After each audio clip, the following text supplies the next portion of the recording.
জীবনটা হলো একটা লং জার্নি। আমাদের চলার পথে অনেক কিছু হয়ে যায়। আমাদের কলিগ যারা থাকে, আমরা কখনো অনেক সময় অনেক কথা হয়ে যায়। ঝগড়াঝাটি অনেক কিছু হয়ে যায়। আমরা ওইগুলো নিয়ে যদি পড়ে থাকি তাহলে কখনোই কিছু করতে পারবো না। ওই কলিগদের সাথে যদি আমরা রাগারাগি করে ভুল বুঝাবুঝি করে পড়ে থাকি, একটা সময় দেখা গেছে কি ওই কলিগ যারা থাকে, আপনার বন্ধু বান্ধব যারা থাকে, ওনারাই আপনাকে একটা কিছু হইলে আপনাকে দৌড়াদৌড়ি দিয়ে হাসপাতাল নিয়ে যাবে, দেখাশোনা করবে। তখন কখনোই আপনার আব্বু আম্মু বা আপনার বাড়ির পাশে কেউ দেখবে না। তখন ওই লোকগুলাই, আপনার কলিগ যারা থাকে, ওনারাই খুব কাছের এবং কি আপনার আপনজন।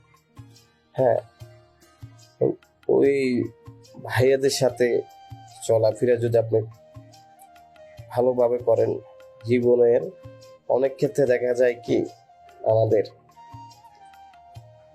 2 বছর পরে হোক 1 বছর পরে হোক, ভালো ব্যবহারটা যদি থাকে, কোনো সমস্যা হলো কলিগ যারা থাকে, আপনার পৃথিবীর যে প্রান্তেই থাকুন না কেন, আপনাকে অনেক সাপোর্ট করবে, একটা সময় হেল্প করবে।